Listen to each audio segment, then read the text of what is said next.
Soy una torita suelta, lomo negro, ojo brillo.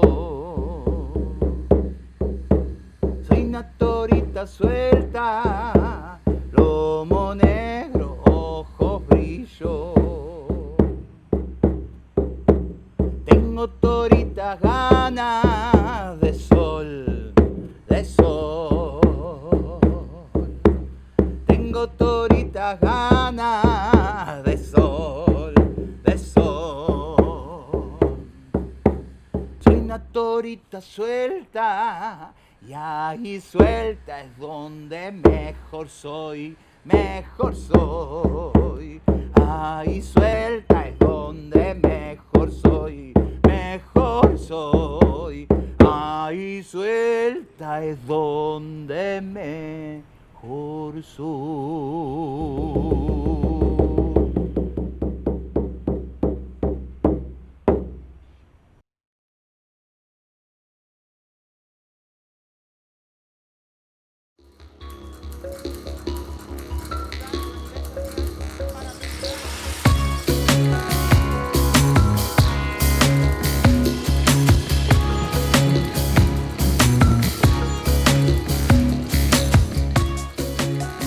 Yo pensé una zona grande para que todos los gays y lesbianas vivan allí, que vivan como una especie de país aparte.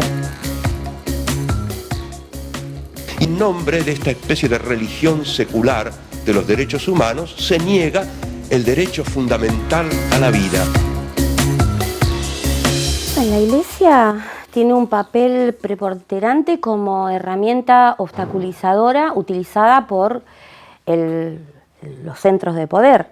Sí, la Iglesia es una cantera de resistencias que va a revocar absolutamente cualquier idea de independizar el goce sexual de la procreación. La Iglesia tuvo un poder político, por supuesto, no dado por la ciudadanía, totalmente antidemocrático, no como actor social, sino por el lugar de decisión de poder muy fuerte en la Argentina. Cuando pedíamos anticoncepción gratuita, la que lo paraba era la Iglesia y el proyecto estuvo parado 20 años. Hasta que en el 2001, por un lado, la crisis económica y por otro lado, claramente, la denuncia sobre el abuso sexual de Julio César Grassi, un sacerdote emblemático como abusador en la Argentina, saca el crédito porque además no fueron abusos sexuales singulares, sino claramente encubiertos sistemáticamente por la Iglesia Católica, también por quien en ese momento era Jorge Bergoglio. A partir de ahí se empiezan a aprobar toda una serie de leyes sobre derechos sexuales, reproductivos y sobre diversidad sexual. Por supuesto, no está sola la Iglesia Católica, están los grupos evangelistas, que si bien ahí hay disputas entre la Iglesia Católica y las iglesias evangelistas, de todas maneras, cuando se trata de plantarse en el fundamentalismo antiderecho, teoría de género, ¿no? Lo pongo entre comillas porque ideología de género, dicen ellas, que no les debe gustar que les digan ellas tampoco. El rol de la Iglesia, creería, debe ser callarse, porque lamentablemente tienen una pobreza estructural muy grande, que es pensar, actuar, decir y sentir desde una hipocresía muy importante. Están siendo cada vez más develados en sus prácticas sexuales concretas, que son todas abusivas, que son en su gran mayoría contra niños y niñas, no contra adultos. La Iglesia es una herramienta odiosa, destinada, puesta, trabajada, utilizada. Son una herramienta de los poderosos, de quienes nos quieren hacer callar la boca, de quienes nos quieren poner como un rol, porque cambiar esto, cambiar los roles, es cambiar todo, es cambiar el sistema de poder. Y van a perder ese sistema de poder, es eso, tiene que ver con otra cosa. No les importa si somos puta, puto, pute, torta, trans, eso es lo que menos les importa. El tema es el poder. No tendría que tener ningún rol en absoluto, nada, porque si no se sigue perpetuando esta cuestión de la caridad, cuando en realidad eso no, justamente lo que hace es seguir perjudicando al colectivo de personas con discapacidad, la iglesia no tendría que estar metida en cuestiones que no le incumben, básicamente. Mi lucha, digamos, o en hacia donde yo considero que debemos ir, que no sé a dónde es, pero lejos de acá, no es una institución con la que a mí me parezca que tengo algo para pedirle, ¿no? Pienso, por ejemplo, en la ley de divorcio. ¿Cuánta oposición hubo por parte de la Iglesia para sancionar la ley de divorcio? Cuando fue la ley de matrimonio igualitario, la Iglesia salió a decir que la familia eran mamá, papá y los hijos, ¿no? Y digo, y hay un montón de hijos, de hijas, de hijes que están abandonados, abandonadas y abandonades por sus padres y madres heterosis, ¿no? Yo la verdad es que creo que la Iglesia tiene que separarse del Estado y que debería, en todo caso, si aboga por la fe, dedicarse a cuestiones de la fe, que las cuestiones políticas le pertenecen al Estado. No es casual que los colectivos evangélicos, católicos y de distintas religiones, estos de Salvemos las Dos Vidas, no solo venían a pedir la derogación de la ESI, la no aprobación del aborto, también venían a pedir la derogación de la ley de identidad de género. Entonces, mientras que nosotros muchas veces nos estamos peleando, fraccionando y mirándonos el ombligo en muchas cosas, el resto, la derecha, está súper organizada, agazapada, esperando en qué momento viene por nuestros derechos. O sea, 9 años de la Ley de Identidad de Género, el Arzobispado de Salta no reconoce ni respeta mi identidad dentro de los actos administrativos que lleva adelante. Ni en la partida de bautismo, ni de comunión, ni de confirmación se respeta mi identidad de género. Y este es un debate fuerte, es un debate serio, por eso estamos en la Corte Suprema y habla del derecho a la identidad reconocido en todos los ámbitos. Entonces, ese es uno de los puntos fundamentales para quienes no respetan o no abrazan digamos, el tema de la diversidad. Bueno, que respeten el marco normativo vigente. O sea, no estamos con la iglesia, pero sí vivimos en comunidad porque lo que nos une a nosotros es la olla popular que sacamos afuera y la iglesia saca el pan que tiene y nosotros sacamos el guiso y, no sé, las carcasas que tenemos para hacer el guiso. Eso es lo que nos une con la iglesia y el respeto ante todo. También tienen un laburo territorial y un montón de veces, entonces nosotros en la iglesia hicimos el apoyo escolar porque no tenemos espacios físicos, ustedes pueden ver que es muy acá específicamente, en otros barrios de Capital también, pero se convive. También tiene que ver cómo están las iglesias dentro de las villas, claro, ¿no? Se ven. Es otra iglesia. Y eso también hay que entenderlo. A mí me parece que hay partes de la iglesia que son más progresistas, más decoloniales, que tienen posiciones más interesantes para abordar esto y que están a favor, ¿no?, del derecho del aborto. Ahora también tenemos a los dinosaurios, ¿no? Los dinosaurios siguen estando, ¿no? Y estos dinosaurios son dinosaurios que avalaron violencias que son inexpresables, como crímenes de lesa humanidad. La jerarquía eclesiástica fue espantoso, realmente cómo colaboró con los genocidas. No obstante, tenemos los Angelelli, los Ponce de León, ¿no es cierto? Los mártires, los palotinos, que por ellos vale la pena seguir siendo católica, ¿no? La jerarquía, de tal manera que jamás la jerarquía eclesiástica nos recibió a las madres. Y además agrego que la iglesia, muchas de las personas que están ahora dentro de la iglesia son los que participaron del terrorismo de Estado, donde entraron a las cárceles, vieron torturar a mujeres embarazadas, no pararon la tortura, además tuvieron la perversión de que mujeres embarazadas que parían su bebé, un grupo de iglesias, de unas monjas, no me acuerdo el nombre, eran el puente para entregarle el bebito a familias de militares, de policías, de empresarios, sabiendo que en ese puente que hacían les sacaban su propia identidad. Sin embargo, la iglesia lo aceptó y participó. Entonces, ¿qué tiene que decir ahora y meterse en algo tan serio como es una decisión personal?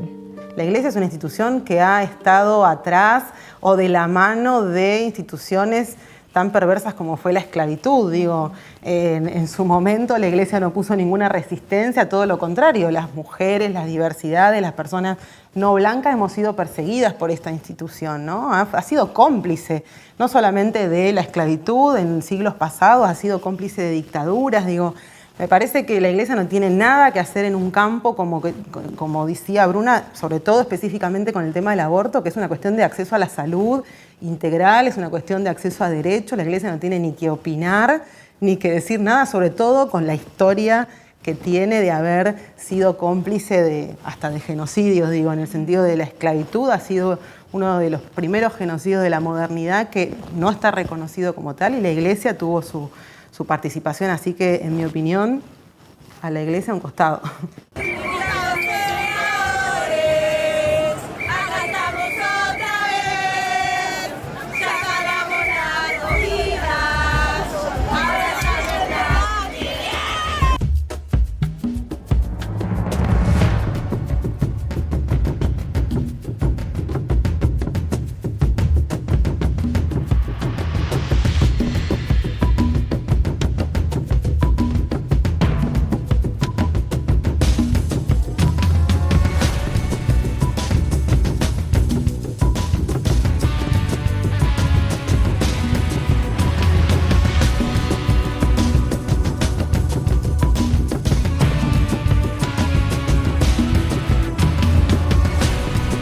Se convierte en ley, se crea el Programa Nacional de Educación Sexual Integral. Creo que la ESI es la llave de acceso a un montón de cosas que podríamos empezar a hablar y correrla de ese lugar binario, biologicista, heteronormado, digamos, ampliarlo desde la escuela, por lo menos para mí puntualmente, me parece que es una tecla clave para las infancias, para las juventudes, y no solo para la juventud y las infancias, sino para cualquier persona que esté en la escuela. Y por otro lado, también reconocer que todo el tiempo estás dando educación sexual, aunque no esté en un currículum explícito. Hay un currículum oculto cuando vos mostrás modelos de identidad, modelos de identificación, modelos de sexualidad, cuando habilitás o no habilitás otras identidades. Todo eso es también una parte transversal y una parte que tiene que ver con las identificaciones con el docente o con la docente, con quien tiene supuestamente la autoridad en ciertos temas. Lo que tendría que ser obligatorio también que en el ámbito de la educación hubiera una obligación en la carrera de maestra, de educadora, ¿no? de tener una guía para saber cómo se puede seguir fomentando esa libertad para el sexo, el género, para todo. No hay una sexualidad que después se desvían otras, ¿no? Que es como o se desvían o se diversifican, que eso es lo que suele pasar cuando se habla de sexualidad en la escuela o cuando se piensa el cuerpo, cuando se piensan las identidades, ¿no? Se piensa en varón y mujer. Salir del binarismo es otro desafío enorme. Cuando una persona vive con una discapacidad, en general se la sexúa, se asume que no tiene deseo, que no puede ser una persona deseante ni deseada, y que no puede mantener relaciones sexuales de ningún tipo, y si las mantiene tiene que ser de la manera más cis heteronormativa posible, ¿no? Entonces es fundamental que la ESI sea con perspectiva de género, con perspectiva en diversidad sexual y con perspectiva en diversidad corporal y en discapacidad. La ESI recupera la idea de la comunidad afectiva, del cuidarnos el cuerpo, la salud, pero en el sentido más amplio de la palabra, de trabajar el consentimiento, trabajar el preguntarnos cómo nos sentimos, si con eso estamos cómodos, si decidimos detener una relación sexual porque está pasando algo ahí que no me hace sentir bien, o porque no quiero, porque no tengo ganas. La educación sexual integral debería poder generar espacios para que las niñas se puedan expresar, puedan plantear las preguntas que no pueden plantear en otros lugares, para que puedan defenderse de la violencia, de las agresiones sexuales, que es de las que son objeto permanentemente. y que puedan, no sé, acceder a lo que, a salirse de esa máquina de producción o de gobierno de los cuerpos que es el sistema sexogénero. Obviamente a un niño de 4 años o a una niña de 4 años no le vas a hablar de reproducción porque no está en condiciones de comprender un proceso reproductivo, pero sí le vas a hablar de su cuerpo, de sus percepciones sobre su cuerpo, de defender su corporalidad, de que nada que no le guste le pase. Si vos empezás a los 4 años a darle herramientas para poder decir que no, lo que estás haciendo es trabajar contra el abuso sexual infantil, que es una parte de la educación sexual y una parte muy importante. Hay un altísimo índice de embarazos adolescentes y en un 80% estos embarazos son intrafamiliares. No son que con mi noviecito no sabíamos manejar el preservativo, los métodos anticonceptivos, son embarazos adolescentes, papás, tíos. Es un mundo adulto violentando a la infancia. Esa infancia, esa adolescencia ha salido de las calles con lo que tiene para decir. Pensemos que si se embaraza una niña de 11 años no es porque fue abusada a los 11 años, es porque viene siendo abusada desde la primera infancia y ni siquiera probablemente tuvo su primera menstruación, su menarca, y lo que tiene como signo del abuso es un embarazo. Y en esas condiciones se le niega y se la obliga a un cuerpo que no está preparado para parir, se la obliga a continuar un embarazo con el argumento del derecho a la vida.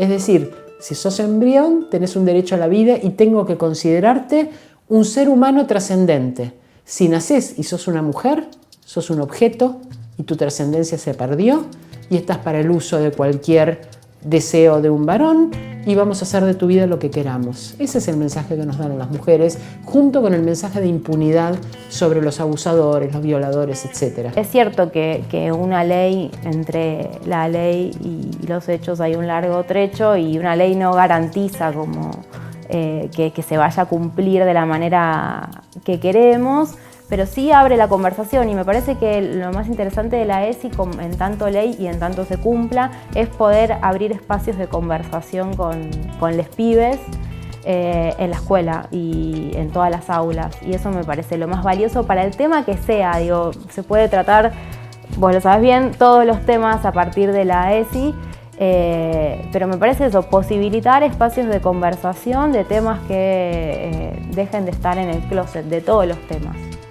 Y también que puedan sentir espacios de apoyo y de acompañamiento ante situaciones, por ejemplo, de abuso sexual. Digo, está evidenciado que cada vez que se habilita la palabra en el aula, a partir desde la perspectiva de la ESI, aparecen historias, aparecen relatos, y digo, es eso.